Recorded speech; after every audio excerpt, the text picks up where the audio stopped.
Topic का नाम है इलास्टिसिटी ऑफ डिमांड। आराम से करेंगे, ठीक है, आराम से, रिलैक्स। सबसे पहले इलास्टिसिटी का क्या मतलब होता है? मतलब आपको अगर बताना हो कि इलास्टिसिटी का क्या मतलब है तो क्या बताओगे, क्या लगता है? हम्म इलास्टिसिटी जो है एक वर्ड से निकला है जिसका अगर हम देखें तो ये है इलास्टिक। ठीक है, इलास्टिक क्या होता है? हाँ, काइंड ऑफ, या इसे हम लोग बोल सकते हैं लचीला। लचीला का मतलब क्या होता है? Which is flexible. ठीक है, अब डिमांड बहुत ही लचीली चीज है, ये बहुत जल्दी मूव हो सकती है। ठीक है, इधर बढ़ भी सकती है, घट भी सकती है। और डिमांड को बढ़ने के पीछे काफी सारे फैक्टर्स हैं। हम लोगों ने कुछ फैक्टर्स पढ़े थे, जिसमें से पढ़ा था price of x, price of related commodity, income of person, taste and preferences and expectation. और इनमें से किसी में भी चेंज हो तो डिमांड फट से इंक्रीज या डिक्रीज हो जाती है ना। तो demand is elastic concept. Now the point arises कि हम यहाँ पे इस चैप्टर के अंदर में बाकी सारे फैक्टर्स के इलास्टिक चेंज को नहीं पढ़ेंगे, यानी हम ये नहीं पढ़ेंगे कि इसमें इसमें इसमें इसमें क्या चेंज है। हम यहाँ पे केवल और केवल पढ़ेंगे कि अगर प्राइस में चेंज हो जाए, ठीक है, यानी प्राइस इंक्रीज हो जाए या फिर डिक्रीज हो जाए, तो हमारे पास डिमांड में क्या फर्क पड़ेगा। ऑफ कोर्स ये बात है, डिमांड भी चेंज होगी, लेकिन कितनी। तो क्योंकि यहाँ पे हम लोग change in demand due to change in price पढ़ रहे हैं, इस कंसेप्ट का नाम पड़ जाता है price elasticity of demand. Price elasticity of demand, price elasticity of demand, यानी प्राइस की वजह से डिमांड में कितना चेंज आता है। अब इसे समझो, हमारे पास ऐसा नहीं है कि प्राइस अगर 100% बढ़ जाए तो डिमांड भी 100% गिर जाएगी, ऐसा बिल्कुल नहीं होता। जैसे कि मैं इसके एक एग्जांपल दूं कि अगर मेट्रो का किराया डबल हो जाए तो क्या लोग बिल्कुल ही मेट्रो से ट्रैवल करना बंद कर देंगे? नहीं, तब भी कुछ ट्रैवल करेंगे ही करेंगे। ठीक है, कई बार तो प्राइस में बहुत कम चेंज आता है, डिमांड बहुत ज़्यादा शूट कर जाती है। जैसे पेट्रोल डीजल, पेट्रोल डीजल 1 2 3 रुपए सस्ता होता है, लोग सोचते हैं जाते हैं आज ही टंकी फुल करा लेते हैं, न जाने कल फिर से बढ़ जाए। तो तुम समझ रहे हो, वहां पे बहुत माइनर से प्राइस में चेंज की वजह से क्वांटिटी डिमांडेड बहुत ज़्यादा चेंज हो रही है। तो हो सकता है कि, इधर देखो, हो सकता है कि 10% प्राइस में फॉल की वजह से क्वांटिटी जो है वो 90% फॉल कर 90% इंक्रीज कर जाए। हो सकता है 10% ही इंक्रीज करे, और हो सकता है 5% इंक्रीज करे, कुछ भी हो सकता है। तो ये बता रहा है कि इसकी वजह से इनमें क्या क्या चेंज आ सकता है, यानी एलास्टिसिटी ऑफ डिमांड क्या बताता है? प्राइस में चेंज की वजह से डिमांड कितनी इंपैक्ट होगी, कितना चेंज होगी। इस टॉपिक को बोलते हैं एलास्टिसिटी ऑफ डिमांड। इसे मेजर कैसे किया जाता है? ठीक है, या अगर मैं इसकी डेफिनेशन बनाऊं तो क्या बनेगा? एलास्टिसिटी ऑफ डिमांड की डेफिनेशन क्या बनेगी? तो इसकी डेफिनेशन बनेगी, it measures the rate of change in demand of a commodity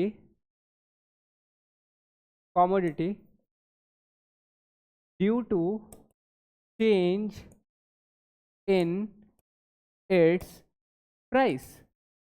ठीक है, प्राइस में चेंज की वजह से एक कमोडिटी की डिमांड में क्या चेंज होगी, उसी चीज को मेजर करता है एलास्टिसिटी ऑफ डिमांड। अब जरा इतनी सी बात अगर हमें समझ में आ रही है तो क्या हम इसे मैथमेटिकल फॉर्म में रख सकते हैं? ईडी को, यानी एलास्टिसिटी ऑफ डिमांड को ईडी से डिनोट किया जाता है। ठीक है, किससे डिनोट किया जाता है? ईडी से डिनोट किया जाता है। और इसके लिए हमारे पास क्या है?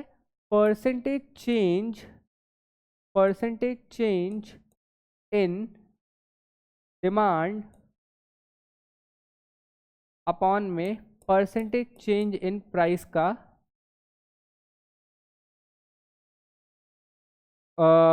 रिलेशन निकाल लिया जाता है। ठीक है, यानी इसे अपॉन में रख लिया जाता है। माइनस का निशान दहेज में लगता है, यानी आपको माइनस का निशान लगाना है, क्योंकि इसकी वैल्यू हमेशा नेगेटिव ही आती है, तो नेगेटिव के निशान को हम लोग पॉजिटिव बनाने के लिए माइनस लगा लेते हैं। अब ये हमें समझना है परसेंटेज चेंज इन डिमांड कैसे निकलता है। जरा इसके, क्या ईडी हमारे पास नेगेटिव ही रहता है, तो ईडी को नेगेटिव, जैसे वैल्यू हमेशा नेगेटिव ही आएगी, उसको हम पॉजिटिव बनाने के लिए एक माइनस लगा लेते हैं एडिशनल, ताकि उसका आंसर हम पॉजिटिव बता सकें। हाँ आगे लगा के रखते हैं, बिल्कुल सही कह रहे हो आप। हाँ आपको लगाना ही है, ठीक है, इस तरीके से लगाना ही है, ठीक है। अब यहाँ पर आता है, हम इसको एक एग्जाम्पल के थ्रू समझते हैं। मान लीजिए किसी चीज़ की प्राइस और किसी चीज़ की क्वांटिटी की टेबल ये है। किसी चीज़ की प्राइस 10 से 8 हो गई, क्वांटिटी जो है पहले 20 थी अब 40 हो गई।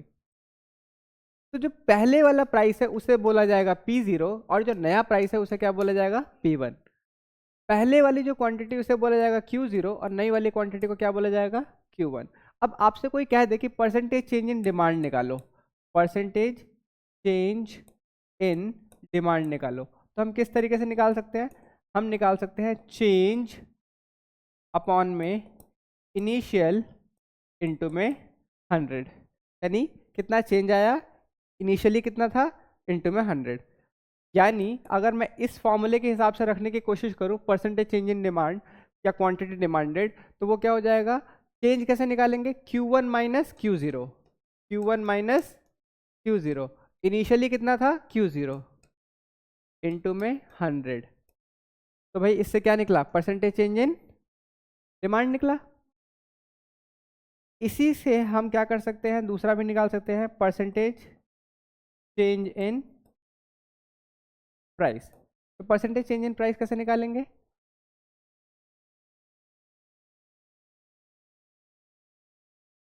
Very good, P1 minus P0 upon में P0 इंटू में 100, क्या हुआ, ठीक है। यहां तक की बात समझ आ गई। अब क्योंकि ये दोनों अपॉन में है, हम यहाँ पे इन्हें भी अपॉन में रख सकते हैं, इन दोनों का अपॉन में रख सकते हैं। तो ED is nothing but in दोनों का अपॉन में, यानी इट मीन्स इन दोनों के अपॉन में। अब थोड़ी सी मैथ्स अगर हम जानते हैं तो हम जानते हैं कि यहाँ पर हम एक काम कर सकते हैं, 100 से 100 कैंसिल कर सकते हैं क्योंकि न्यूमरेटर डिनोमिनेटर सेम सेम सा है। अब हम थोड़ा सा एक काम और करते हैं, हम इसको डेल्टा क्यू रख सकते हैं, ठीक है, क्योंकि डेल्टा का मतलब ही क्या होता है, चेंज। तो हम लोग क्या करते हैं, इस फॉर्मूले को थोड़ा सा इजी बनाते हैं और यहाँ लिखते हैं let delta Q is equals to Q1 minus Q0 and let delta P is equals to P1 minus P0, क्योंकि बेसिकली डेल्टा का मतलब चेंज ही होता है। तो ये फॉर्मूला क्या बन जाएगा, ऊपर बन जाएगा डेल्टा Q अपॉन में Q0 और नीचे ये बन जाएगा डेल्टा P अपॉन में P0, ठीक है। कितना सिंप्लीफाई हो गया फॉर्मूला। अब हम क्या कर सकते हैं, इस फ्रैक्शन को कुछ इस तरीके से सॉल्व कर सकते हैं। हाँ जो हमारा डिनोमिनेटर है उसे हम लोग रेसिप्रोकल करके साइड में मल्टीप्लाई कर देंगे, ठीक है। यानी हम इसका हम हाँ इसका हम रेसिप्रोकल कर देंगे डेल्टा Q अपॉन में Q0 इनटू में इसका रेसिप्रोकल हो जाएगा P0 अपॉन में डेल्टा P, ठीक है। हम एक बात भूल गए, हम लोगों ने माइनस का निशान गायब कर दिया, तो माइनस का निशान हर जगह पे रहेगा, ठीक है। अब लास्ट काम क्या है हमारे पास, हम इसे थोड़ा सा और आगे पीछे करके लिख सकते हैं, थोड़ा सा और आगे पीछे करके क्या लिख सकते हैं, इसको अगर हम यहाँ पे लेके लिख दें, यानी डेल्टा Q अपॉन में ये इधर की तरफ लिख दें डेल्टा P इनटू में ये क्या हो जाएगा P0 और ये क्या हो जाएगा Q0। तो ये बन गया एलास्टिसिटी ऑफ डिमांड का फॉर्मूला, ये बन गया एलास्टिसिटी ऑफ डिमांड का फॉर्मूला। अकॉर्डिंग टू दिस आओ हम उस वाले क्वेश्चन का आंसर निकालते हैं जो हमने थोड़ी देर पहले एग्जाम्पल में लिया। एग्जाम्पल में हम लोगों ने क्या लिया, 10 से प्राइस कितनी हो गई, 8 हो गई,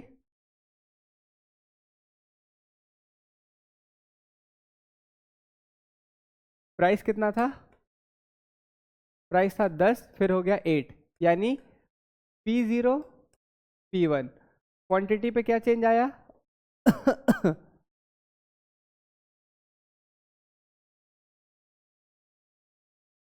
क्वांटिटी में क्या चेंज आया, क्वांटिटी थी 20, 20 से कितनी हो गई 40, Q0 एंड Q1, ठीक है।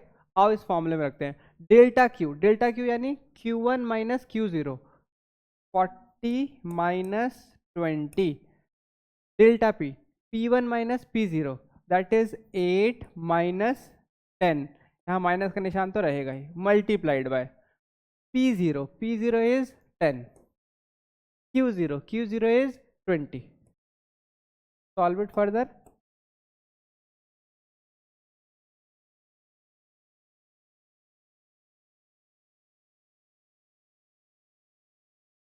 तो ये हो जाएगा हमारे पास 20 हो, ये कितना आ जाएगा 20, ये आ जाएगा हमारे पास माइनस का 2 मल्टीप्लाइड बाय 1/2, ठीक है, कैंसिल हो जाएगा, ये आ जाएगा आपके पास 10 और इसको इससे मल्टीप्लाई कर देंगे तो ये आ जाएगा 5, ठीक है, माइनस माइनस का प्लस हो जाएगा, तो हम लिखेंगे answer E D is equals to this और ब्रैकेट में ऐसे करके लगा देंगे माइनस, ठीक है, तो ये क्या आ गया, ई डी की वैल्यू आ गई 5, ठीक है।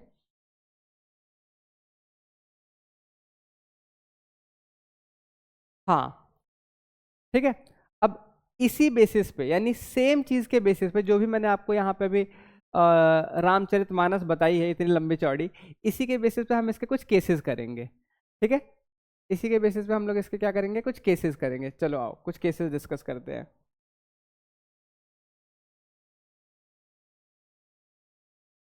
Case number 1, case number 1, when price of a commodity falls by 10%, its quantity demanded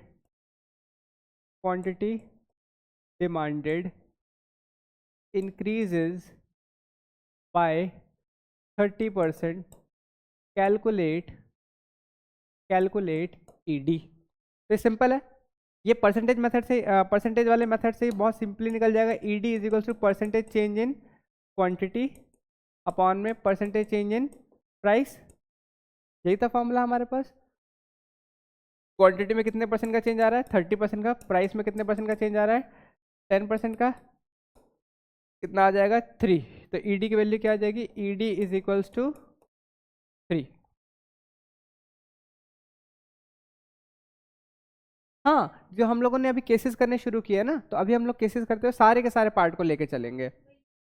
हाँ, तो ये तो अभी सिंपल केस था, केस 1 तो बहुत ही आसान था, इस केस को हम धीरे धीरे डिफिकल्ट करते चले जाएंगे, ठीक है। Case number 2, when price of a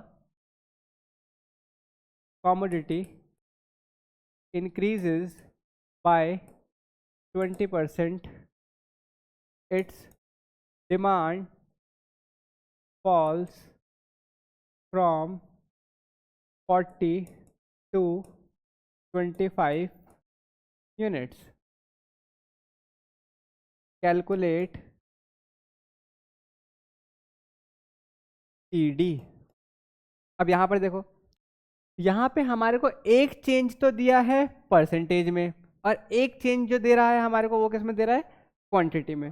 तो ऐसे में हम लोग क्या करेंगे, क्वांटिटी का परसेंटेज चेंज निकालेंगे, ठीक है। तो यहाँ पे क्या लिख लेंगे, परसेंटेज चेंज इन क्वांटिटी, वो कैसे निकालेंगे, 40 से कितना हो रहा है 25, यानी कितने का चेंज आ रहा है, 15 का चेंज आ रहा है, कितने का चेंज आ रहा है 15 का। इनिशियली कितना था, इनिशियल 40 था, इनटू में 100, सॉल्व करेंगे, 0 से 0 कैंसिल, ये आ जाएगा 2.5 और इसको मल्टीप्लाई करेंगे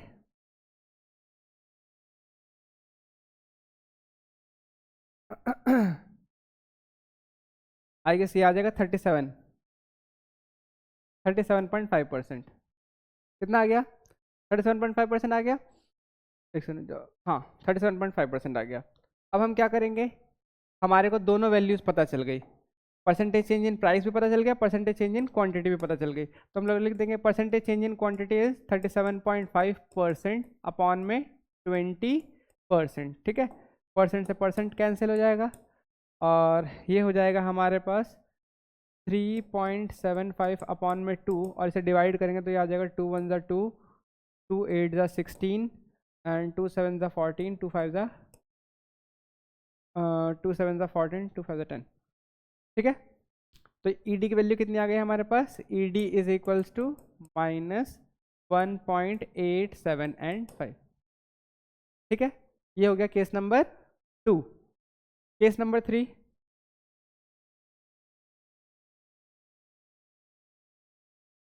केस नंबर 3, अब इसके अंदर कुछ भी उसमें नहीं दे रखा, परसेंटेज में नहीं दे रखा, सारे के सारी चीजें किसमें दे रखी हैं, क्वांटिटी में दे रखी हैं। तो ये कैसे निकलेगा, व्हेन प्राइस इंक्रीजेज फ्रॉम, हाँ बिल्कुल आप यूज कर सकते हो उसे, ठीक है। व्हेन प्राइस इंक्रीजेज या अलग लिख लेते हैं, थोड़ा इसे अलग तरीके से लिख लेते हैं, when the price of a commodity is 20 rupees, its demand is 50 unit. When price falls by rupees 5, its demand increases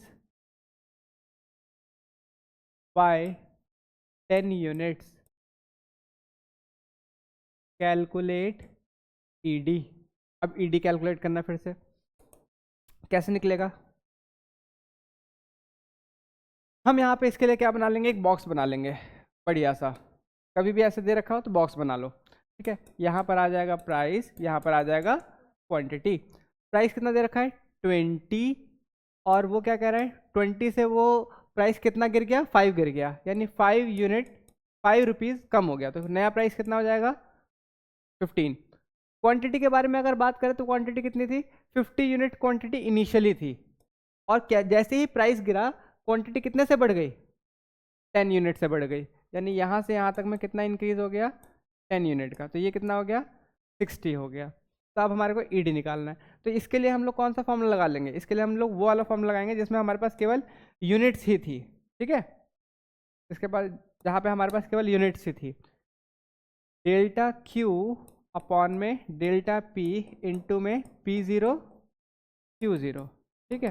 delta Q कहाँ है, डेल्टा क्यू है हमारे पास 60 माइनस 50, अरे भैया 60 minus 50, delta P 15 minus 20 into में P0, P0 is 20, Q0 is 50, solve it further,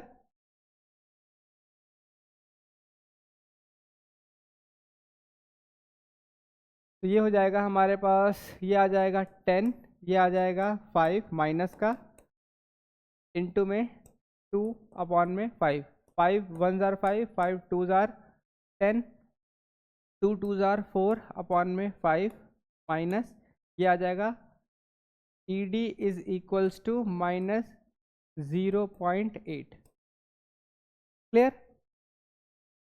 अब इससे हम लोगों ने बहुत सी बातें समझी, हम लोगों ने देखा कि ED की वैल्यू जो है वो 1 से कम भी आ रही है, 1 के बराबर भी आ सकती है, और 1 से ज़्यादा भी आ सकती है। तो यहाँ से हमारे को एक बात समझ में आती है कि वैसे केसेस तो सारे समझ में आ गए होंगे, एक आधा केसेस और डिस्कस कर लेते हैं हम लोग, जिसके अंदर ना हमारे को प्राइस और क्वांटिटी निकालनी होगी, प्राइस और क्वांटिटी निकालने वाला केस भी और कर लेते हैं, ठीक है। तो केस आई गेस कौन सा केस है ये, फोर्थ केस है, हाँ केस 4 है ये, case number 4, when price of a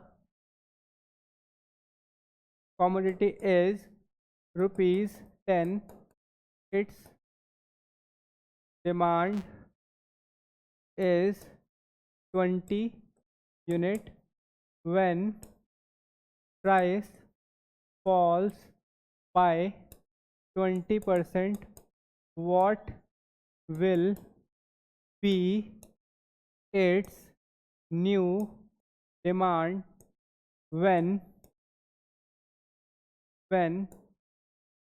price elasticity is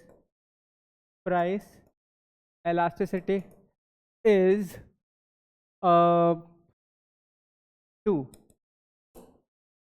अब यहाँ पर देख लो, यहाँ पे लोचा क्या है, यहाँ पे दिक्कत क्या है, यहाँ पे दिक्कत ये है कि हमारे को नई डिमांड नहीं पता, और नई डिमांड नहीं पता तो हमारे को क्या करना पड़ेगा, वो निकालनी पड़ेगी। कैसे निकलेगी, हम पहले इसका बॉक्स बना लेंगे, ठीक है, बॉक्स बना लेते हैं, इसे फिल करते हैं। इनिशियली प्राइस कितना था 10, कितने से प्राइस फॉल हो गया 20% से, तो नया प्राइस क्या हो गया होगा 8। क्वांटिटी कितनी थी 20 यूनिट्स, नई क्वांटिटी हमें नहीं पता, लेकिन ईडी हमें पता है, वो कितना है हमारे पास -2। अब याद रखना जब हम लोग यहाँ पे ईडी की वैल्यू नेगेटिव ले रहे होंगे ना, तो फॉर्मूले में माइनस ले, बिल्कुल हाँ, जैसे जैसे हम लोग नॉर्मली इक्वेशन सॉल्व करते थे ना, वैसे ही से काम करना है, बस बस बस, बिल्कुल सही पहचाना आपने। डेल्टा क्यू अपॉन में डेल्टा पी इंटू में P0 Q0। अब यहाँ पर देखो ईडी की वैल्यू अगर हम लोग -2 रख लेते हैं, तो हमारे को यहाँ माइनस नहीं लगाना, ठीक है।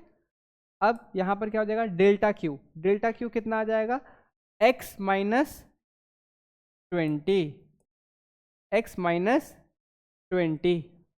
ठीक है, क्योंकि हमें पता ही नहीं कि कितना फॉल हो रहा है, x-20। डेल्टा पी कितना आ जाएगा 8 - 10 इंटू में P0 एंड Q0।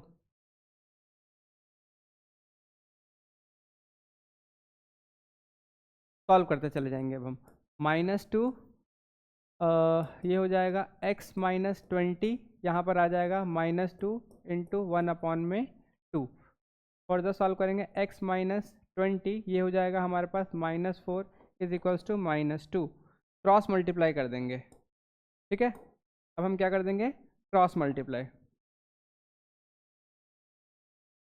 इसको इससे मल्टीप्लाई करेंगे, ये आ जाएगा 8x-20, इधर आ जाएगा 8 + 20 is equals to x, x is equals to 28। तो new quantity is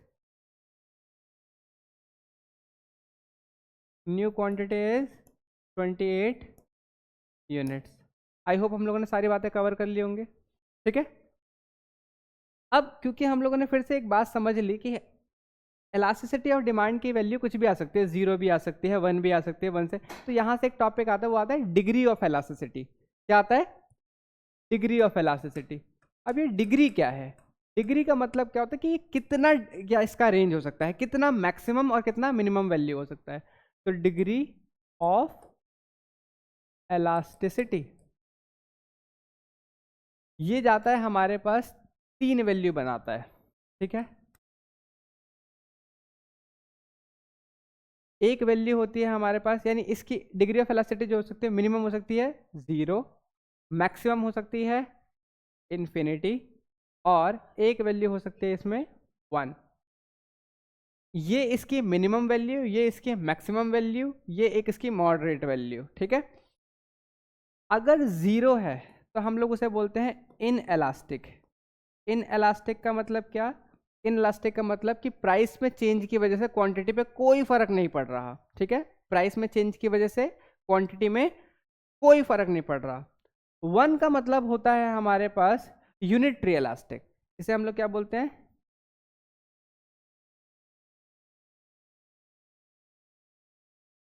unitary elastic का मतलब क्या होता है, जितना प्राइस में चेंज हो रहा है उतना ही क्वांटिटी में चेंज आ रहा है। अगर प्राइस 10% से बढ़ रहा है तो क्वांटिटी भी 10% से बढ़ रही है। प्राइस अगर 10% से बढ़ रहा है तो क्वांटिटी भी 10% से ही फॉल हो रही है, ठीक है। तो यूनिटरी इलास्टिक, जितना प्राइस में चेंज आ रहा है उतना ही क्वांटिटी में चेंज आ रहा है। और दूसरा होता है इन्फिनिटी, इसे हम लोग बोलते हैं परफेक्टली इलास्टिक। परफेक्टली इलास्टिक, ठीक है। परफेक्टली इलास्टिक का मतलब क्या होता है कि यहाँ पर हमारे पास प्राइस में चेंज आए ना आए, क्वांटिटी में चेंज हो रहा है, ठीक है।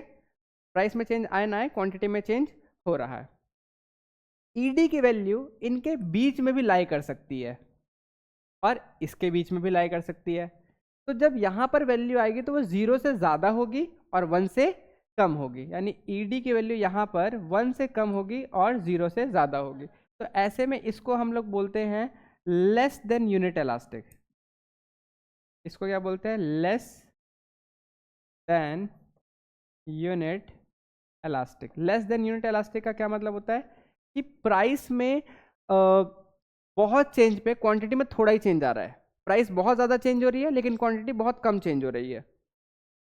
और यहाँ पर होता है हमारे पास, अब ये 1 से ज़्यादा है, इन्फिनिटी से कम है, तो यहाँ पे हम बोल सकते हैं ईडी की वैल्यू जो है वो less than infinity but more than 1 आएगा, तो इसे हम लोग बोलते हैं more than unit elastic, more than unit elastic. तो यहाँ से हमारे को एक टॉपिक समझ में आया कि ईडी की वैल्यू कितनी बन सकती है, ईडी की वैल्यू बन सकती है 5, एक इनएलास्टिक, एक लेस देन यूनिट इलास्टिक, एक यूनिटरी इलास्टिक, एक मोर देन यूनिट इलास्टिक और परफेक्टली इलास्टिक। ठीक है, तो इसकी 5 वैल्यू एग्जिस्ट कर सकती हैं। ठीक है, अब अगर हम इतनी बात समझ गए हैं, अगर हम इतनी बात समझ गए हैं तो इसको आओ हम लोग न्यूमेरिकली भी थोड़ा, सॉरी, इसको कुछ एग्जांपल से भी समझ लेते हैं। मान लीजिए ईडी की वैल्यू है और हमारे पास परसेंटेज चेंज इन क्वांटिटी जो है वो आ रहा है 0 और परसेंटेज चेंज इन प्राइस आ रहा है लेट्स से 10%। तो यहाँ पे ईडी की वैल्यू कैसे निकलेगी, ये दोनों को अपॉन में रख के, इन दोनों को अपॉन में रखेंगे तो वैल्यू क्या आ जाएगी 0। यानी इन इलास्टिक का क्या मतलब है कि प्राइस में कुछ भी चेंज होगा क्वांटिटी टस से मस नहीं होगी। ऐसा कब होता है कि प्राइस में कुछ भी चेंज हो क्वांटिटी टस से मस ना हो, सॉल्ट वगैरह के केस में प्राइस अगर बहुत बढ़ भी जाए तो भी हम उतनी यूनिट खरीदेंगे। भाई अगर सॉल्ट बहुत महंगा हो गया तो क्या सॉल्ट खाना बंद कर देंगे, नहीं, सॉल्ट तो खाएंगे ही ना, सॉल्ट तो हम तब भी खाएंगे, तो उसकी क्वांटिटी में चेंज नहीं आता। सॉल्ट बहुत सस्ता हो जाए तो भी क्या ज़्यादा खरीदेंगे, नहीं, क्योंकि सॉल्ट का और क्या काम आना है, यही काम आना है, खाने के काम आना है। ये थोड़ी कि सॉल्ट फाँकना शुरू कर देंगे, सॉल्ट एकदम चाटना शुरू कर देंगे, अरे वाह सॉल्ट बहुत सस्ता हो गया है ना। तो इन इलास्टिक डिमांड का क्या मतलब होता है कि प्राइस में कुछ भी चेंज होगा क्वांटिटी में चेंज नहीं होगा। दूसरा, अब अगले वाले में हमारे पास क्या होगा, percentage change in quantity, percentage change in quantity जो है वो होगा तो एग्जिस्ट तो करेगा लेकिन प्राइस से कम, परसेंटेज चेंज इन प्राइस से कम। एग्जाम्पल के तौर पे यहाँ पे हम लोगों ने परसेंटेज चेंज इन प्राइस कितना ले लिया था 10%, मान लो इसके अंदर चेंज कितना आता है 5%, तो बताओ इसके फ्रैक्शन की वैल्यू क्या हो जाएगी, परसेंटेज चेंज इन क्वांटिटी ऊपर आएगा 5%, परसेंटेज चेंज इन प्राइस कितना आएगा नीचे आएगा 10%।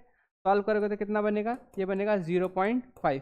क्या ये वैल्यू 1 से कम है, क्या ये वैल्यू 1 से कम है, तो इसे हम लोग क्या बोलेंगे, इसे हम लोग बोलेंगे less than unit elastic, less than unit elastic. अब यहाँ ये कौन से गुड्स होते हैं जहाँ पे हमारे पास प्राइस में ज़्यादा चेंज होता है क्वांटिटी में चेंज उतना नहीं होता है, पानी वगैरह मान सकते हो आप, ठीक है। और इसका हम दूसरा एग्जांपल ले सकते हैं कुछ अनब्रांडेड क्लोथ्स, ठीक है। अनब्रांडेड क्लोथ्स के साथ क्या हिसाब किताब होता है, उसकी प्राइस अगर बहुत ज़्यादा चेंज हो रही है तो क्वांटिटी में बहुत ज़्यादा चेंज नहीं आता है, थोड़ा ही चेंज आता है, ठीक है। तीसरा है यूनिट इलास्टिक, यूनिट इलास्टिक के अंदर हमारे पास क्या होगा,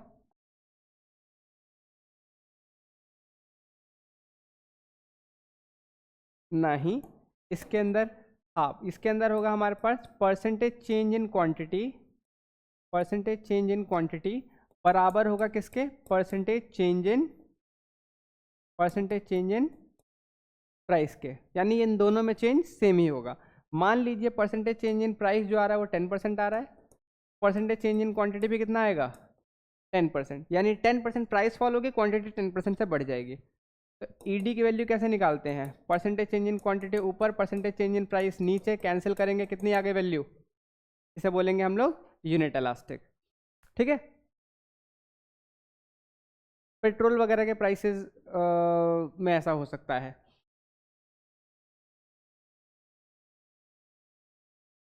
फिर आता है हमारे पास, इसे हम लोग बोलेंगे यूनिट इलास्टिक, है ना। और फिर अगला क्या होगा, परसेंटेज चेंज इन क्वांटिटी ज़्यादा होगी, परसेंटेज चेंज इन क्वांटिटी ज़्यादा होगी, परसेंटेज चेंज इन प्राइस से।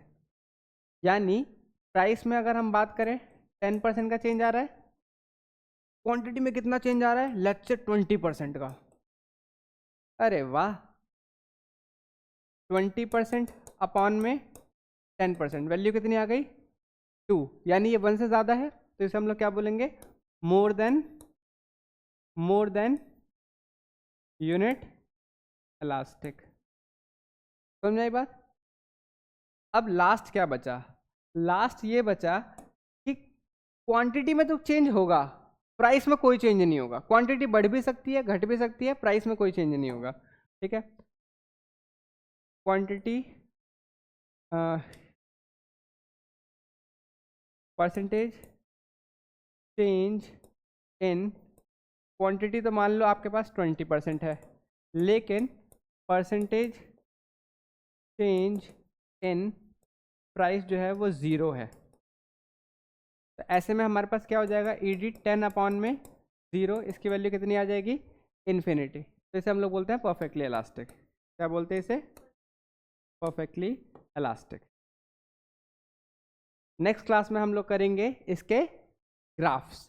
ठीक है, तो ये था हमारे पास इलास्टिसिटी ऑफ डिमांड, जिसके अंदर हम लोगों ने क्या क्या चीज़ें चेक करी, इसका फॉर्मूला चेक किया, कुछ क्वेश्चंस करे, और इसके फॉर्मूले को एनालाइज किया कि इसकी जो डिग्रीज है वो कैसे कैसे वैरी करती है। ठीक है, ओके।